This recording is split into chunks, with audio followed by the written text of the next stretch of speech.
El viernes 4 de abril de 2025, en un departamento del barrio Rosales, al norte de Bogotá, 3 amigas adolescentes se juntaron después de salir del colegio Los Nogales. Estamos hablando de Emilia Forero Uricoechea, de 13 años, Inés de Bedout, de 14 años, y una tercera compañera de su misma edad.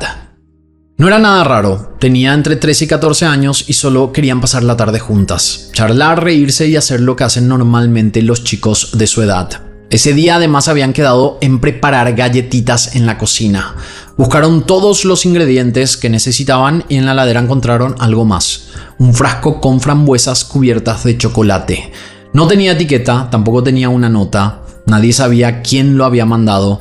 Parecía algo dejado por algún servicio de entregas. Una de las chicas las vio, primero probó una, después otra, y sus amigas hicieron lo mismo. Comieron varias frambuesas sin pensar que pudiera pasar algo. No había razón para desconfiar porque eran solo frambuesas con chocolate, algo dulce y algo que parecía un regalo. Pasaron las horas, la tarde seguía como cualquier otra, entre charlas y risas, hasta que algo empezó a ir mal. Una de las chicas se sintió mal. A los minutos, la otra. Y luego, la tercera. El malestar se volvió dolor y la situación empezó a ser urgente. Los padres que se encontraban allí reaccionaron rápido y las llevaron a una clínica, específicamente a la Fundación Santa Fe.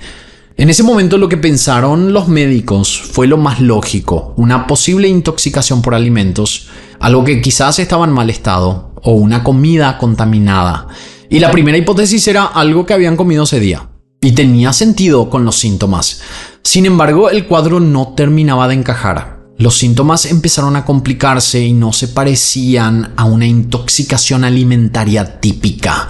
Aún así, durante las primeras horas y también en los días siguientes, los médicos estuvieron tratando un cuadro muy grave sin saber exactamente qué lo estaba causando. El estado de 2 de las chicas empeoró rápidamente. Los doctores hacían todo lo posible, pero estaban luchando contra algo que todavía no podían identificar. Una de ellas murió el sábado 5 de abril, la otra falleció 4 días después. Eran menores de edad y días antes estaban completamente bien de salud.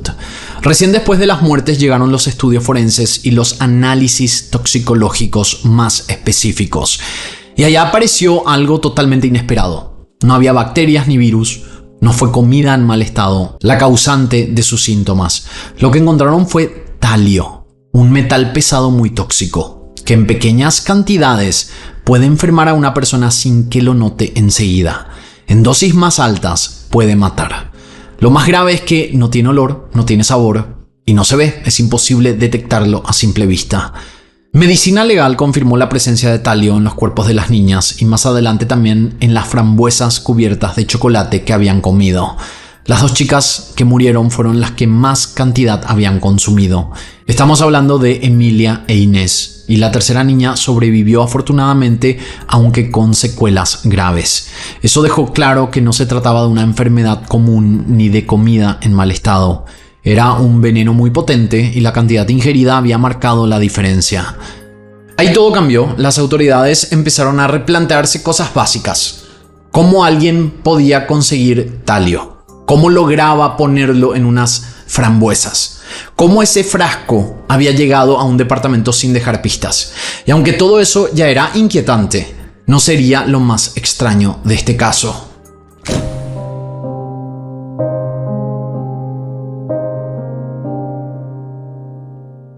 Antes de seguir, es necesario detenerse en ellas, en quiénes eran, en lo que perdieron sus familias, porque detrás de este caso no hay solo una investigación por envenenamiento, hay adolescentes que no llegaron a crecer. Emilia Forero era una niña de 13 años cuando murió envenenada en abril de 2025. Nació el 10 de agosto del año 2011. Estudiaba en el colegio Los Nogales, uno de los colegios más exclusivos y prestigiosos de Bogotá, ubicado en el norte de la ciudad. Era estudiante de secundaria, compartía clases con chicos de su edad obviamente, hacía tareas, participaba en actividades escolares. Su vida transcurría con la normalidad de cualquier adolescente de 13 años. Entre amigos, risas, conversaciones en los pasillos del colegio y planes para el fin de semana. Sus padres son Pedro Forero, arquitecto de profesión, y María de Uricoechea, Ambos conformaban una familia estable de buen nivel socioeconómico que le había dado a Emilia acceso a una educación de calidad, oportunidades, estabilidad y un hogar lleno de amor. Emilia era una adolescente soñadora con una personalidad dulce, sensible, llena de ilusiones. Era el tipo de persona que hablaba con entusiasmo de lo que quería hacer cuando fuera grande y tenía esa chispa de juventud que hacía que todo pareciera posible. Inés de Bedout tenía 14 años y también estudiaba en el colegio Los Nogales. Era hija de Juan de Bedout Vargas, un economista y banquero de inversión muy conocido en círculos empresariales y financieros de Colombia. Su madre era Alicia Graham Sardi, una psicóloga egresada de la Universidad de los Andes. Había nacido en Cali, pero desde hacía años vivía en Bogotá. Era una madre dedicada a sus hijos y una profesional comprometida con el desarrollo humano. Inés era la menor de 3 hermanos, la hija más pequeña de una familia que ya había conocido el dolor. Para el momento en que Inés falleció, su madre Alicia ya llevaba casi 4 años muerta. Había fallecido en agosto de 2021 luego de una batalla contra el cáncer de seno. Emilia e Inés se conocían desde hacía años, compartían aulas, recreos, trabajos en grupo, eran amigas cercanas. De esas amistades que se forman en el colegio y que se sostienen en la confianza diaria. Ese viernes las amigas se habían reunido en el departamento de la familia de Bedout. En el apartamento había 3 adolescentes, Inés, Emilia y una tercera amiga del colegio, a la que habían invitado. Además se encontraba en el lugar un joven adulto, el hermano de Inés. Él también probó las frambuesas. Según el testimonio del hermano, Emilia Forero comió alrededor de 8 frambuesas. Inés de Bedout comió 5, la tercera amiga que sobrevivió comió 3 y él solo 1. El hermano también tuvo síntomas, pero logró recuperarse y quedó fuera de peligro. Sobre la tercera adolescente no hay mucha información. Los medios decidieron proteger su identidad. Se sabe que era menor de edad, era compañera del mismo colegio, amiga cercana del grupo, parte del círculo de confianza que se había formado a través de años de compartir juntas en clases y celebraciones. También estuvo internada, su estado fue grave y su vida estuvo en peligro, pero a diferencia de sus amigas, sobrevivió. Aunque eso no significa que haya quedado ilesa. El talio le provocó daños graves y permanentes. Sus órganos fueron afectados de manera significativa y su sistema nervioso quedó dañado, con posibles secuelas de por vida. Su cuerpo quedó marcado por el veneno de una forma que los médicos aún intentan tratar, aunque saben que algunos daños probablemente serán irreversibles. Fue trasladada a Chicago, Estados Unidos, para recibir tratamiento especializado y rehabilitación prolongada en centros médicos que tienen experiencia en casos de intoxicación por metales. Y estamos hablando de metales pesados. Allí continúa su recuperación lejos de Colombia.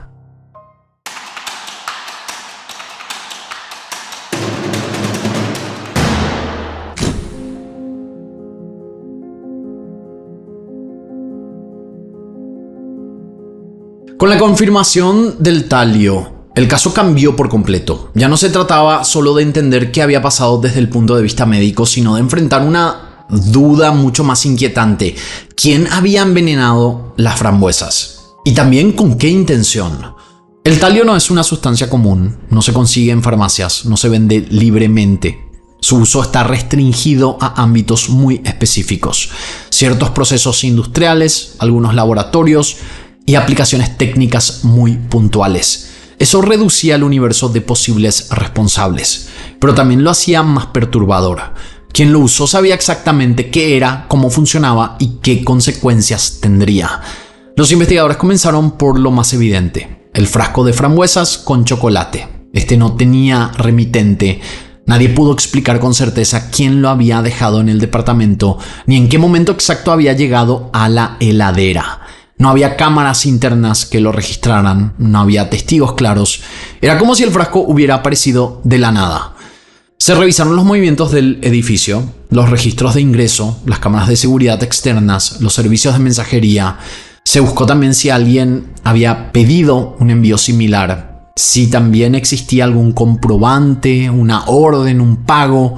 La fiscalía empezó a reconstruir la cronología con mucha precisión, hora por hora. Quién había entrado y salido del departamento, quién tenía llaves, quién conocía la rutina de la familia, esto era muy importante, y quién sabía que ese viernes habría adolescentes en la casa. Alguien que podía anticipar que abrirían la heladera y probarían esas frambuesas sin sospechar nada.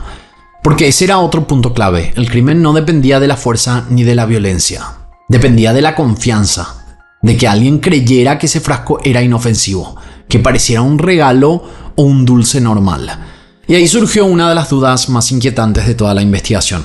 ¿A quién estaba realmente dirigido ese frasco? El hecho de que también hubiera adultos en la casa abría nuevas hipótesis. No estaba claro si alguno de ellos había sido el objetivo principal. Quizás el padre o el hermano mayor.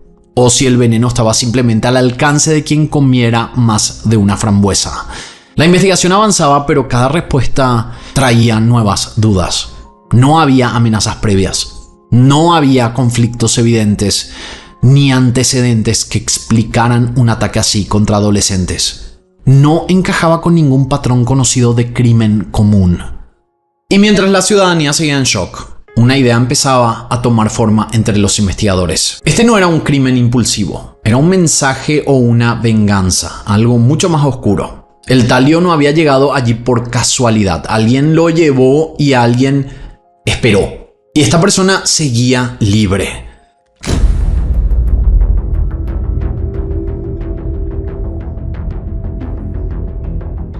Una de las primeras líneas de investigación fue reconstruir exactamente cómo habían llegado las frambuesas al departamento, cómo se habían entregado, quién las había llevado y de dónde provenían. Los investigadores utilizaron cámaras de seguridad de la zona para identificar al repartidor, quien había sido captado en video llevando el paquete a la casa de la familia de Bedout. El código impreso en su maleta de mensajería se convirtió en una pista crucial.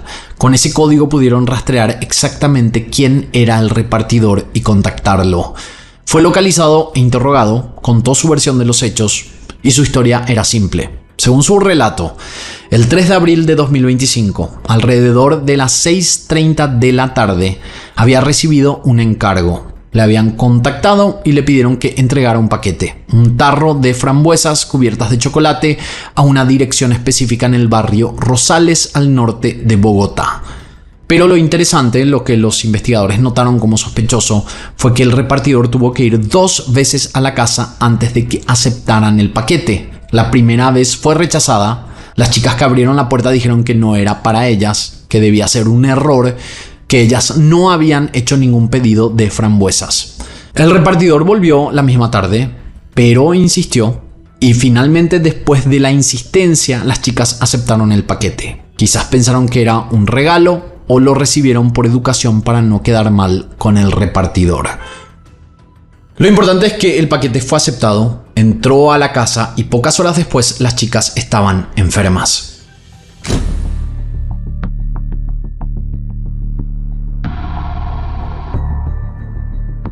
Cuando los investigadores interrogaron al repartidor que entregó el paquete, le hicieron las preguntas básicas: quién lo había contactado, cómo había recibido el encargo y si tenía datos de la persona que lo había pagado.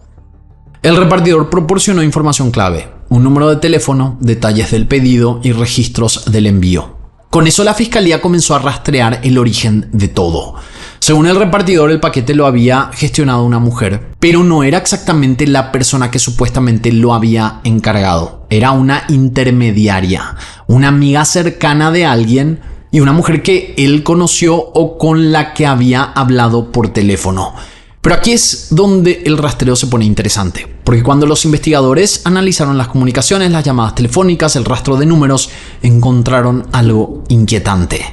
Una de las llamadas que el repartidor había recibido provenía de Argentina, un número que estaba en uso en Buenos Aires, que era activo, que apuntaba a una ubicación completamente diferente a Colombia. Argentina. Eso era lo que aparecía en los registros y nadie entendía por qué. ¿Qué tenía que ver alguien en Argentina con un envenenamiento en Bogotá? En ese momento no tenía sentido, o al menos no lo tenía todavía, pero era una pista que nadie esperaba. Una de esas que habrían más dudas que certezas.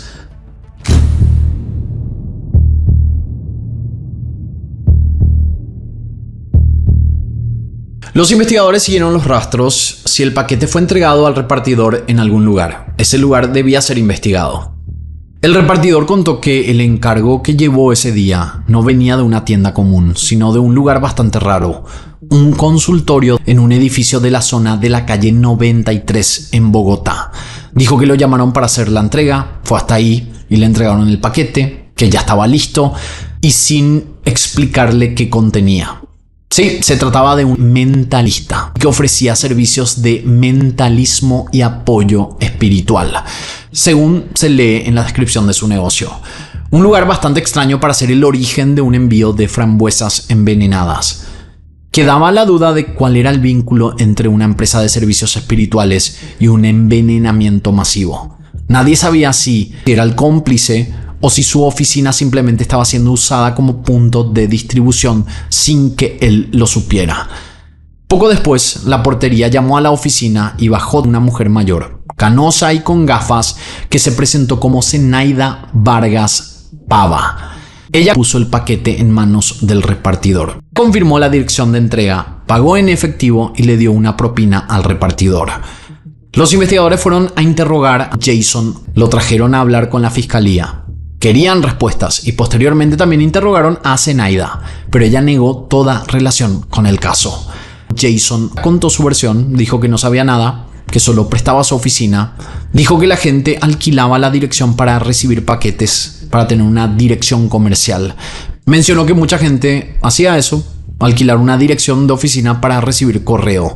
Los investigadores no tenían certeza sobre si le estaban diciendo la verdad o si estaban involucrados de alguna manera. En ese momento no había pruebas suficientes para incriminarlos directamente. Mientras tanto, los investigadores estaban buscando otras pistas. Si alguien envenenó frambuesas, esas frambuesas tuvieron que ser compradas en algún lugar. Tuvieron que pasar por un proceso de compra. El fiscal siguió la pista de las frambuesas. Rastreó quién vendía en Bogotá ese tipo de fruta cubierta de chocolate y revisó los registros de compras. Así descubrieron que a finales de marzo de 2025, una mujer había comprado varias veces frambuesas bañadas en chocolate por internet. Uno de esos pedidos, realizado el 25 de marzo, coincidía en fecha y características con el producto que llegó al apartamento de los de Bedout días después. La primera compra fue el 25 de marzo, un tarro de frambuesas por 30,000 pesos colombianos, comprado en un lugar y entregado en otra dirección. Luego una segunda compra el 26 de marzo, nuevamente frambuesas cubiertas de chocolate y otra vez entregadas en una dirección cercana a la zona de Chapinero Alto al norte de Bogotá. No quedaba claro por qué alguien compraría frambuesas 2 veces en 2 días, ni por qué elegía específicamente frambuesas cubiertas de chocolate. No parecía una compra normal en casa, más bien parecía un patrón de adquisición. Los investigadores documentaron compras adicionales de frambuesas en días posteriores. Incluso después de que las 2 niñas murieran y la investigación ya estaba en marcha, alguien seguía comprando frambuesas. Nadie sabía por qué, si era un acto de arrogancia o parte de un plan más amplio.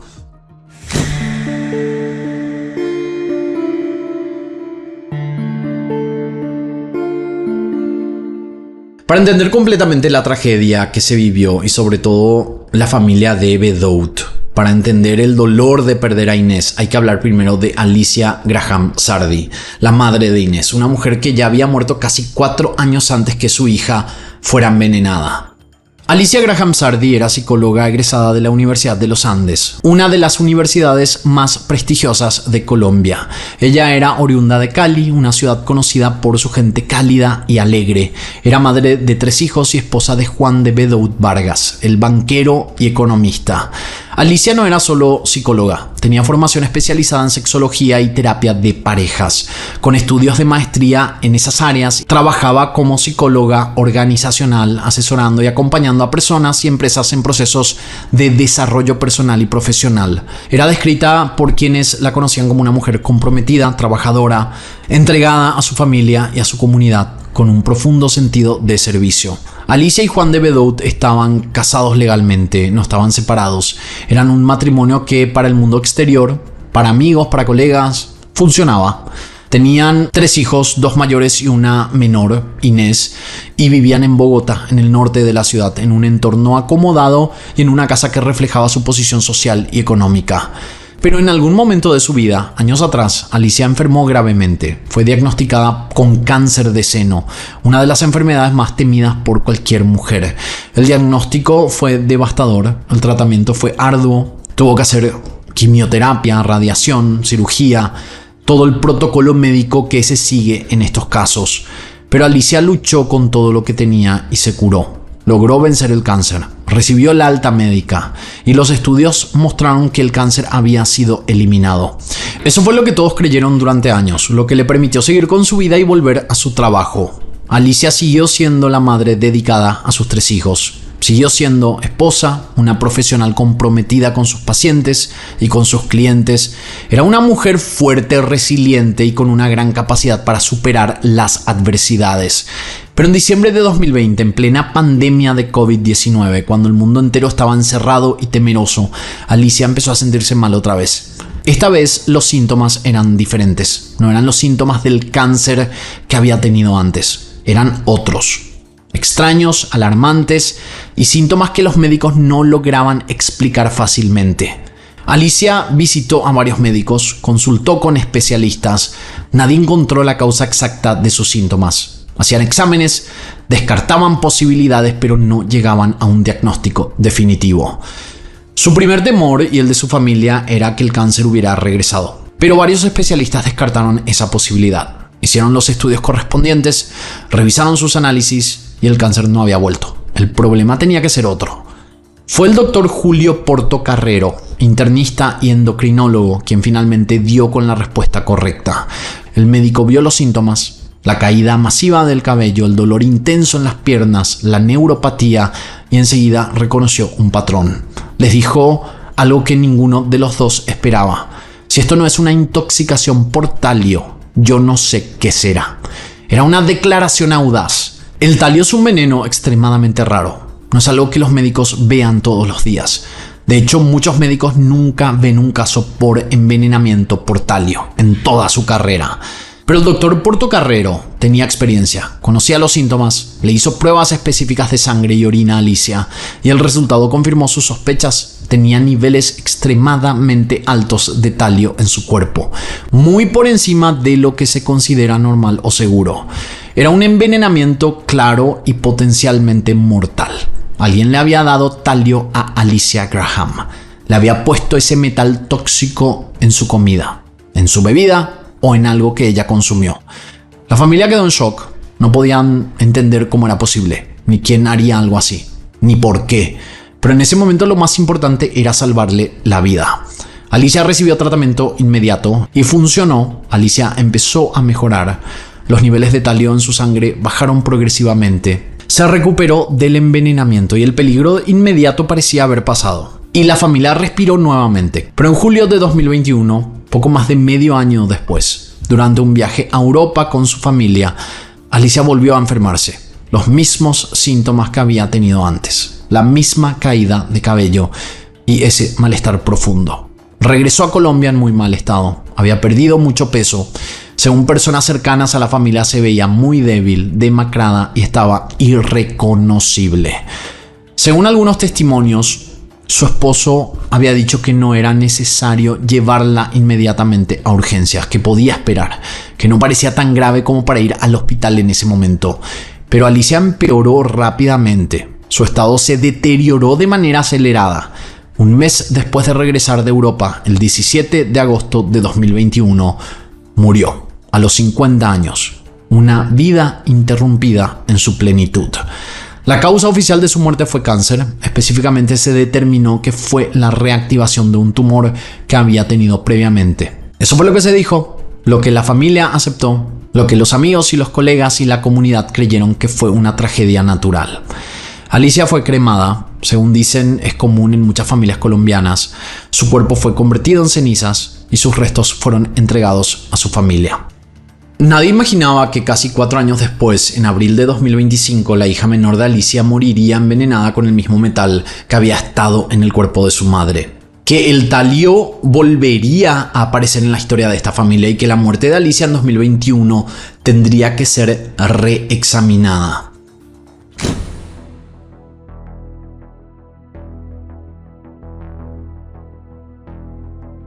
En las primeras semanas de investigación, los detectives interrogaron a Juan de Bedout. Tenían que hacer esto porque él era el padre, el dueño del departamento, y era quien podría saber si había amenazas contra la familia, si había problemas, si alguien tenía razones para querer envenenar a sus hijos o también a él. Las preguntas eran directas y tocaban lo más íntimo de su vida, lo más personal de su familia. ¿Quién querría envenenar a los miembros de su familia? Si tenía enemigos, si alguien lo estaba amenazando, quién tenía acceso a su departamento, quién conocía su rutina, quién sabía dónde estaban sus hijos en ese momento y quién podría estar tan obsesionado con él como para querer atacar a su hija.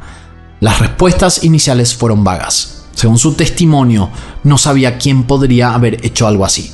Tampoco tenía enemigos conocidos.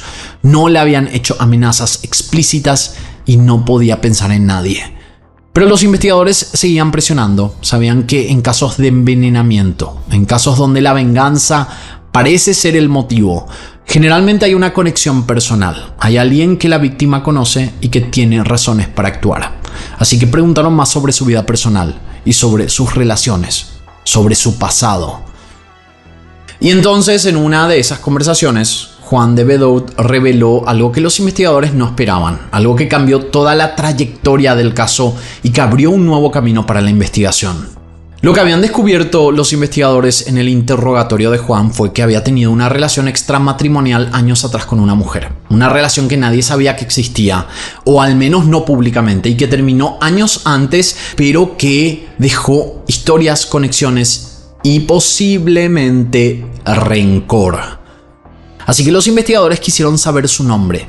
Se llamaba Zulma Guzmán Castro. Juan le contó a la fiscalía que en ese tiempo en el que estaba con Zulma, entre 2017 y 2018, la mujer se había hecho pasar por agente inmobiliaria para ingresar al edificio donde vivía e instalar un GPS en su vehículo, y que la vigilancia de su domicilio le advirtió de esta anomalía al detectarla en las cámaras de seguridad. Los investigadores se preguntaban si eso era obsesión.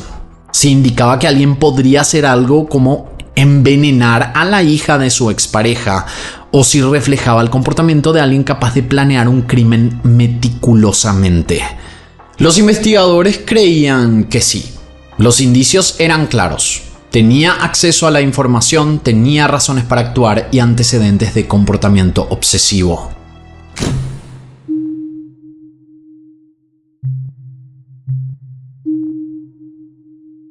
Una vez que la fiscalía tuvo un nombre, comenzó a mover piezas. Querían descubrir quién era Zulma Guzmán Castro y dónde se encontraba.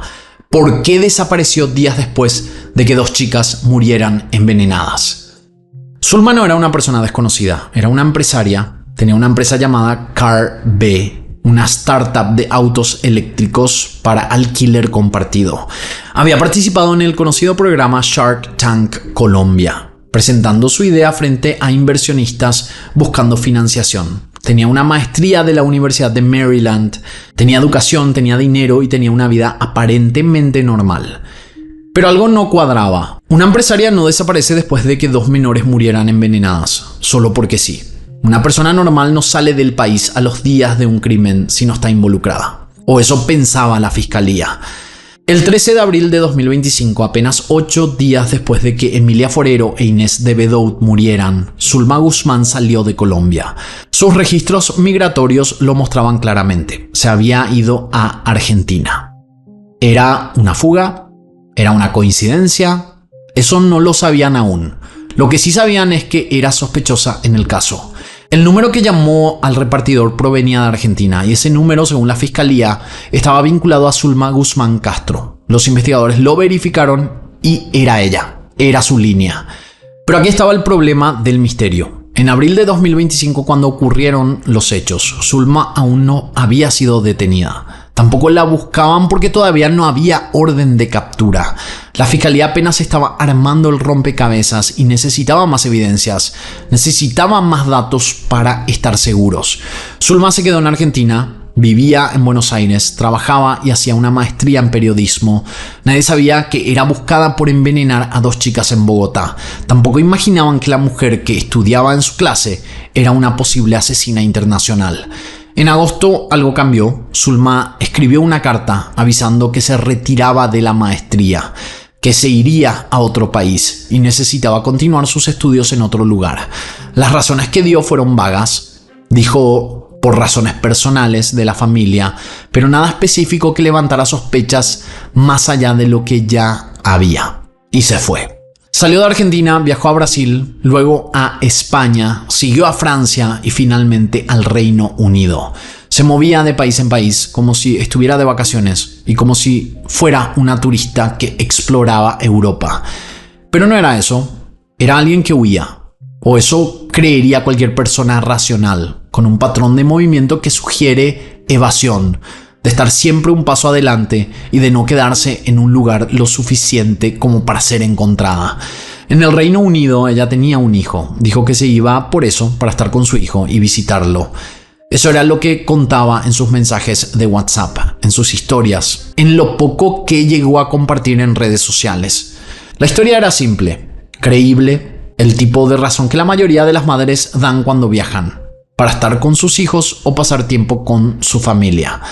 Llegó al Reino Unido el 11 de noviembre de 2025, pero para ese momento la fiscalía ya lo sabía. Ya tenían un nombre, tenían las sospechas y estaban armando el caso. El 4 de diciembre se emitió una orden de captura y se solicitó una alerta roja de Interpol. Zulma Guzmán Castro estaba siendo buscada internacionalmente. Su nombre circulaba en sistemas policiales, su foto estaba en base de datos y su descripción estaba en manos de las autoridades de decenas de países. Las autoridades británicas lo sabían, la Agencia Nacional contra el Crimen estaba activa y estaban buscándola. Pero Londres era una ciudad de millones de personas. Encontrar una mujer en la ciudad más grande del Reino Unido no era fácil. Las calles se ramificaban, los barrios se multiplican y los rostros son innumerables. Y encontrar a una persona que no quiere ser encontrada en una metrópolis es casi como buscar una aguja en un pajar. Hasta que apareció un video.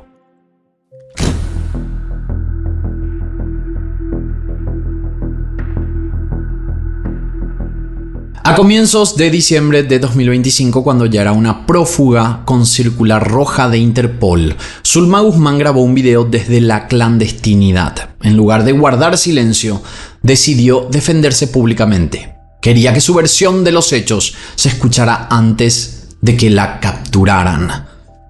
Grabó una entrevista, habló para un medio de comunicación colombiano y negó su culpabilidad. Explicó su versión, dijo que era víctima de una injusticia, que no tenía nada que ver con las muertes de las chicas, que era incapaz de hacer algo así, y que la estaban incriminando sin razón. Ella contó que fue amante de Juan de Bedout desde 2014 hasta el 2020 aproximadamente, o sea, unos 6 años, según ella. En ese video había un detalle mínimo que pasó desapercibido para casi todos, pero no para los investigadores. En un momento, mientras hablaba, Zulma tomó agua de una botella cuya marca solo se distribuye en el Reino Unido y que llevaba un distintivo vinculado a Naciones Unidas. El gesto duró apenas unos segundos, pero fue suficiente para que los investigadores detuvieran el video, ampliaran la imagen y analizaran la etiqueta. Una pista diminuta, casi invisible para cualquiera, que les ayudó a ubicar en qué parte del mundo podía estar. De repente todo cambió, sabían dónde estaba, en qué país, y eso fue suficiente. Las autoridades británicas intensificaron la búsqueda, pusieron más recursos, activaron sus protocolos y la cacería se volvió más intensa. El martes 16 de diciembre de 2025, aproximadamente a las 6:45 de la mañana en Londres, alguien llamó a emergencias y reportó que una mujer estaba en el puente Battersea. Y dijo que la mujer parecía estar angustiada y en peligro. Un reporte vago pero urgente. El puente Battersea es un puente icónico de Londres. Cruza el río Támesis. Es un lugar hermoso, turístico, donde miles de personas lo cruzan cada día. Se toman fotos y es un símbolo de la ciudad.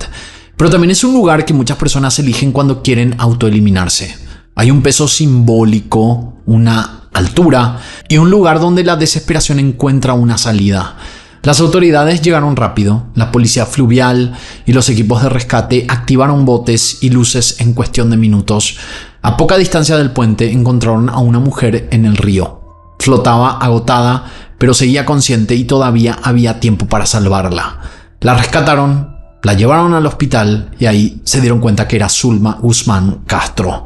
No estaba del todo claro qué había pasado exactamente, si se había lanzado del puente, si había sido un intento de hacerse daño o si se trató de un accidente. Las autoridades británicas informaron después que se trataba de un presunto intento de autoeliminación. Zulma fue puesta bajo custodia de acuerdo con las leyes de salud mental del Reino Unido, y eso significaba que podrían retenerla por varios meses y que no podía ser trasladada inmediatamente a Colombia. O sea, estaba atrapada bajo vigilancia.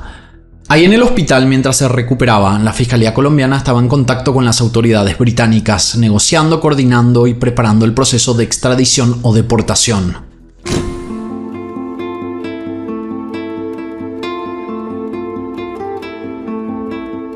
En diciembre de 2025, Zulma Guzmán estaba en una cama de hospital en Londres bajo custodia y vigilancia. Estaba consciente, estaba estable, también estaba recuperándose del agua fría del río Támesis.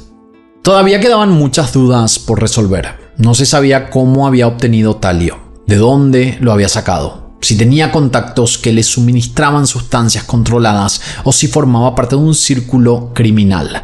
Es uno de los misterios del caso y que aún no tiene respuestas. También quedaba por aclarar lo que ocurrió con Alicia Graham años antes. ¿Fue venganza? ¿Fue una obsesión? ¿Fue un intento de asustar? ¿O fue un ensayo? Según los registros oficiales, Alicia Graham murió de cáncer, aunque se encontró talio en sus análisis. No está claro si el veneno contribuyó a su muerte o si el cáncer se desarrolló de manera independiente. La planificación del caso también era un misterio. Podría haber llevado meses o incluso años. Quizás la obsesión sí existía. Comenzó desde el inicio de la relación, después de que terminó o desde que Zulma supo que Juan de Bedout estaba con Alicia Graham. Todo apunta a que fue algo que creció en silencio. No se sabía si había otras personas involucradas. Y luego estaba el intento de autoeliminación en Londres. Nadie sabía con certeza si era real, si estaba realmente desesperada o si fue un acto calculado para generar compasión o intentar escapar nuevamente. Zulma Guzmán asegura ser inocente, dice que le gustan las frambuesas, que es normal que las comprara días antes y después del crimen y que todo es parte de una estrategia para destruir su imagen.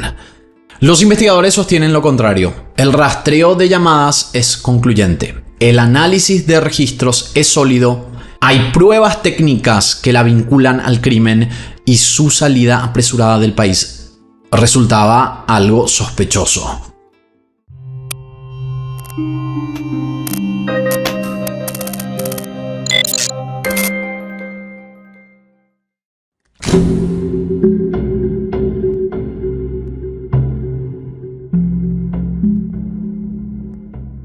Ahora comienza la parte que todos quieren saber.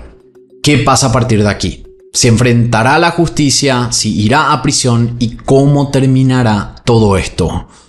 La Fiscalía colombiana está en contacto con las autoridades británicas. Se adelantan negociaciones. Están hablando del futuro de Zulma Guzmán. La pregunta central es, ¿será deportada o será extraditada? Si es extraditada, tendrá que viajar formalmente a Colombia para enfrentar un proceso penal. Es un procedimiento legal. Hay documentos, protocolos, garantías de debido proceso. Si es deportada, será sacada del Reino Unido, pero no necesariamente enfrentará el juicio en el mismo momento. Podría haber un tiempo entre la deportación y el inicio del proceso. Y podría haber complicaciones, pero el resultado sería similar. Ella volvería a Colombia y enfrentaría a la justicia. Una vez en Colombia, si las cosas avanzan, se enfrentará a audiencias de imputación de cargos. Escuchará formalmente de qué la acusan, tendrá oportunidad de responder, tendrá el derecho a un abogado y acceso a las pruebas y oportunidad de defenderse, obviamente. Los abogados de la familia de Bedout esperan una condena de más de 50 años. Algunos dicen 60 años. Otros dicen que debería ser cadena perpetua. Pero eso dependerá del juez y del resultado del juicio. Y también de las pruebas presentadas. Los cargos serían homicidio agravado de 2 menores, tentativa de homicidio de otras 2 personas, tentativa de homicidio de una tercera y todo lo demás que descubran durante la investigación. El proceso podría tardar años de investigación, de pruebas, de audiencias y de debates. El sistema de justicia es lento, es especialmente en casos complejos como este. Hay apelaciones, hay recursos, procedimientos, todo toma tiempo. La paciencia va a ser necesaria para este caso. Las familias tendrán que esperar y los investigadores tendrán que persistir.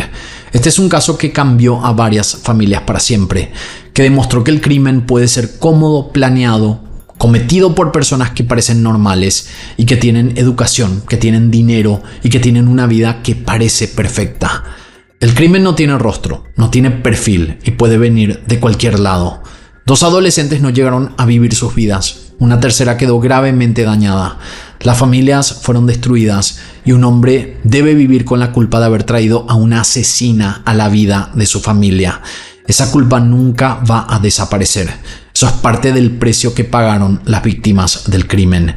Y la mujer, la principal sospechosa, ya no está en un hospital, sino en prisión preventiva en el Reino Unido. Tras ser dada de alta de la institución mental donde estaba bajo custodia, un tribunal de Londres ordenó su traslado a la cárcel de mujeres más grande de Europa.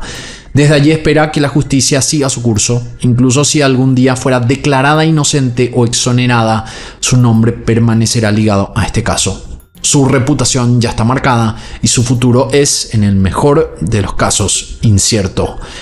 El talio sigue siendo un misterio. ¿De dónde vino? ¿Cómo se consigue? ¿Y quién lo proporcionó? Nadie todavía lo sabe. Eventualmente habrá un veredicto, una sentencia y un final para las familias que buscan justicia. Pero una cosa es segura, este caso dejó una marca en Colombia, de dolor y de misterio que no se borrará. Hasta aquí el caso del día de hoy. Espero sus comentarios aquí abajo y de esta manera nosotros nos encontraremos en la próxima historia.